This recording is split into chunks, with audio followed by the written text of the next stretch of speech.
NRA TV with Grant Stinchfield.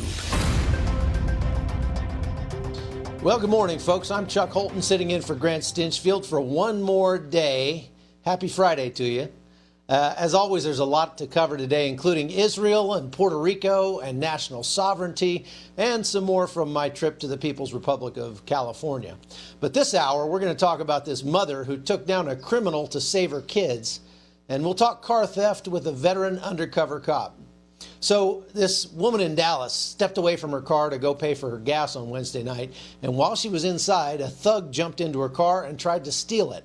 The only problem was her kids were still in there, so she jumped into the back seat and to try to save them, and when the guy refused to stop, she dove over the seat, grabbed her gun out of the glove compartment, and shot him in the face. Good for her. That sort of put a dent in his plans for the evening, and so he crashed the car into a pole. He survived and was arrested. The woman and her two children were not hurt. The carjacker was a 36-year-old man, was taken to the hospital, and will be charged once he gets out. He may be missing part of his face, I guess. Now, this happened literally 15 minutes south of our studios in Dallas, and I think there are some really good lessons we can learn from this incident. First of all, don't leave your car unlocked when you go pay for your gas, or better yet, stay there and pay at the pump if you can. Yesterday, we talked to John Correa from Active Self-Protection on YouTube and asked him about what people can do to be safer when they're out and about. Let me play you just a little bit of his answer. Well, I think by a long shot, you got to learn to be more aware.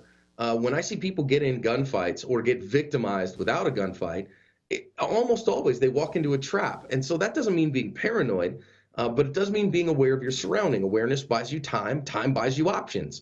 So that just simply means being curious of your world, getting your face out of your smartphone, and actually seeing what's going on in your world. I like to say I like living like a 5-year-old. You know, when a 5-year-old is going somewhere they haven't gone before, they're like, "Ooh, what's going on around here? What is there?" And they like to see everything and explore. Well, just do that mentally. Is everybody here in place? Is everything normal here? Or is somebody paying attention to me who shouldn't be paying attention to me? Is something out of place here? And you know, that spidey sense that's tingling, God gave you that for a reason, man. Something's wrong. You got to investigate. So if I only teach one thing to people, it's be aware, know what's going on in your world. Because if you know what's going on in your world, you probably will avoid 99% of problems. The other one, like you said earlier, is what we call the rules of stupid. It was actually started by John Farnham, so it's Farnham's Law, which is don't go stupid places with stupid people at stupid times and do stupid things. And if you follow that rule, and you'll probably be all right. You know, you can get away with one. Like I say, if you're out at stupid times, okay, but just don't go out at stupid times with stupid people. Don't do stupid things, and you probably will avoid most problems. All right, very good advice. Also, I'd say that maybe it would have been better if she kept her weapon on her person and not in the glove compartment. Although I will say it was a good thing she had her tool loaded and didn't have to take time to load it before she shot the perpetrator. Listen, bad things happen, people. This is the kind of thing that could have ended very, very badly, but it didn't, because this woman was determined to protect her babies and was ready and able to stop the threat with her firearm. Now, auto theft has been a big problem for a long time in the Dallas-Fort Worth metro area.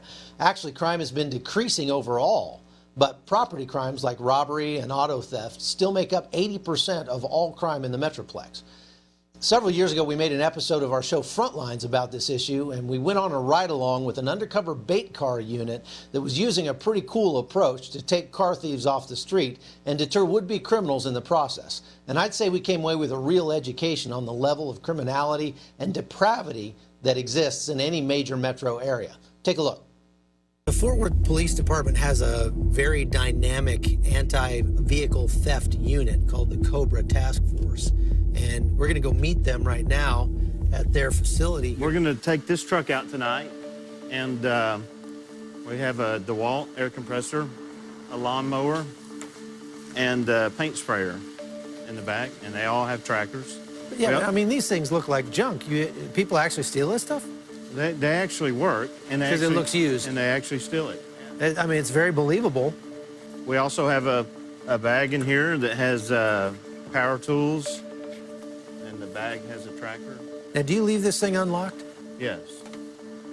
we try to prevent damage to our own vehicle, so we leave it unlocked. We're going to take this truck out and drop it off and hope that somebody comes and tries to steal the stuff out of the back of it. So here we go.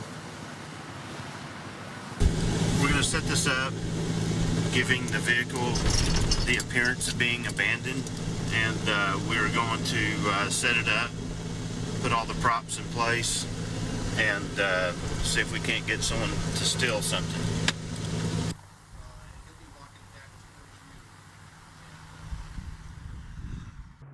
This is day 2, and we just got a hit on the vehicle we put out yesterday, the red Ford truck.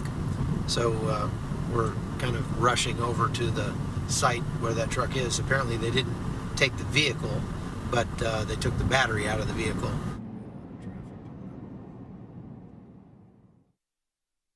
The truck with the paint sprayers stayed by the side of the road for most of the day. After dark, we got a hit. You understand that it's voluntary, correct? Almost 36 hours after setting out the bait car south of Fort Worth, the first one, the paint sprayer was finally stolen out of the back. These guys just can't help themselves. Here's the evidence and the video to show who did it.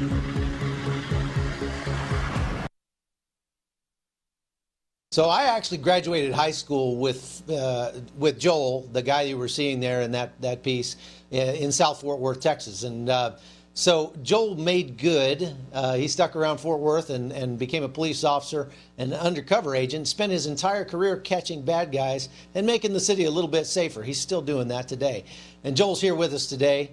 Hey, Joel, thanks for being with us. How you doing? How you doing? Good to see you. Yeah. Let me just start by asking you to kind of explain to everybody how the bait car program got started, and tell us about how successful it's been. Well, we started back in 2006. I started building my first car in 2005. It's equipped with GPS, cellular tracking devices, audio and video cameras. At first, when we first started, we didn't have all the property with the tractors in the property. We pretty much relied on instinct when doors open and close. If they didn't steal the car, we'd try to catch them burglarizing the car. We just hit our 2,000 mark arrest. 2,000, we're probably about 2017 arrests at the time at this date. It's been real successful. Our highest year was 324 arrests, I believe, in 1 year. Our highest total in 1 month record was 82 arrests in the month of August of 2016, I believe is the year. It's been pretty successful. We catch a lot of people that need to be caught. If you catch one, you're probably preventing 5 somewhere in the city. Yeah, that's pretty amazing. And I remember as we were there just being incredibly blown away by just how quickly sometimes people will rob a vehicle once you put it out. I mean, just within moments, anywhere out there. I mean, and of course, you guys know all the hot spots, but you go set a vehicle out and boom, right away, somebody will come up and jump in the car and then when you arrest them, they get mad. They're like, well, wait a minute, the car was just... It was there. I mean, as if they have a right to something that isn't theirs just because it's sitting by the side of the road. And tell me about that, how you answer that. Sometimes people make the claim that you're just entrapping people and you shouldn't be doing it that way. You know, merely we're just giving somebody the opportunity. There's a difference. We didn't force them to do it. We try to make it obvious. We are going to catch the person that is actually out there breaking into other people's cars. We try to make it easy. We would rather them break into our car or take stuff from our vehicle or steal our vehicle than steal a private citizen's vehicle who might be out of work for so much time while their vehicle's getting repaired. We set it up to make it obvious, and they take the bait. Well, it's amazing how it has become such a deterrent now I remember you telling me how sometimes you'll put a car out and people will come by and put a sign on the car that says, "Don't steal this car. It's a bait car." It's obviously that it is becoming a real deterrent to the criminal element in that area. And I guess you're telling me that yesterday that there are people you have arrested multiple times stealing bait cars, even sometimes when they knew it was a bait car, they just couldn't help themselves. Yeah, that's correct. And sometimes we've had stuff taken out of a vehicle that had a sign on it from somebody else, and they still take something out of it, even though it has a sign that says bait car.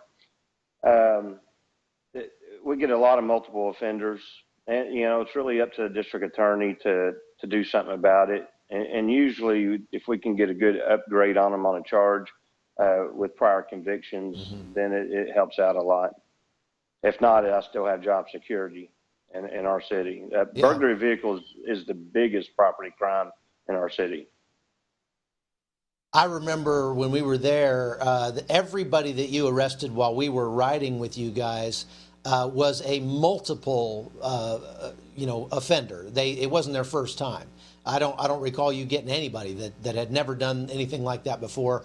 And so it's actually it's kind of like fishing for the worst of the dregs of society, and it's pretty clear that it's making a difference. And after seeing this event yesterday, where the woman stepped into the gas station and somebody tried to carjack her there in South Dallas, what would your advice be to people to keep that from happening? Well, just like leaving property in a vehicle, I definitely wouldn't leave a child in a vehicle and step away from my vehicle. A lot of it is, bad decision making. When you have a child, you have to be more responsible and take them with you in the car, out of the car. If you're going to go into a store, I know that's, it's a hassle, but I mean, this is your child. We get stuff stolen and property stolen from vehicles all the time. Okay, I get it. But when you have a child in the car, you're risking someone's young life for being in a car, while you're going in to pay for gas, or you're paying at the pump, or, paying at the pump's a little different, but you just don't plan for stuff like this. And you always have to be aware. You always have to look at your surroundings. What do you do to keep your car from getting stolen? I mean, you're the expert. So what do you do when you go places to keep your car from becoming a target? Well, okay, in the last 23 years that I've worked auto theft, way back when, in those days, there was a lot of hot wiring. Vehicles were hot wired. They could break the columns and pull on certain teeth of the column to get a car stolen. These days, it's real hard to get your car stolen. With all the technology, most of the time cars are stolen now are with the keys. With the keys left in the ignition, or left running at convenience stores, or you're leaving keys in your vehicle because you forget to take them out, or you have an extra set of keys. Most of the cars stolen these days are taken with keys. The cars that are still old enough to be broken by the column, that really don't have a lot of value to them. The value is so low, and there's not as many of them around anymore, because technology gets better, and then the old cars break down, and then you get new cars, and so it's mainly keys. Auto theft has gone down a lot over the last 20 years. I'm sure it has. As a matter of fact, go ahead. It's leaving the keys in the vehicle that's the big deal. That's the big thing that people do that people get their car stolen. Yeah, I read that overall crime in the Dallas-Fort Worth area is actually down to the levels we haven't seen since like 1964. So it's obvious that what you guys are doing is making a difference. And I think that, I mean, you're the unsung heroes. People don't know that you're out there all night, every night, working late and taking risks to keep people safer, and even to just keep their property safer. But so we certainly here at NRA TV appreciate it, especially the guys in the studio there, because they live in that area, and so I know they appreciate you, Joel. Thanks for coming on with us. It's good talking to you again, my friend, and we'll get you back on again soon. Good to see you. Thank you. All right, man.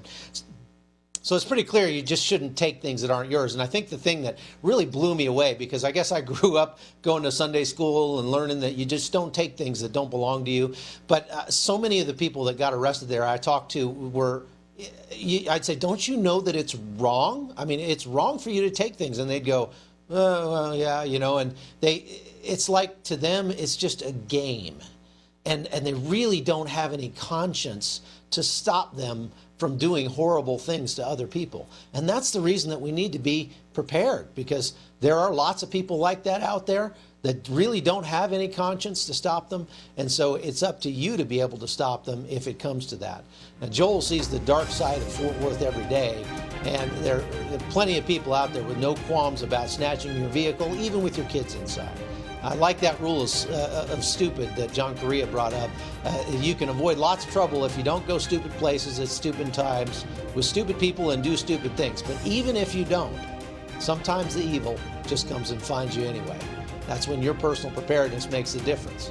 Next hour, we're going to talk Israel with a guy in Jerusalem who's been covering the Middle East for more than a decade.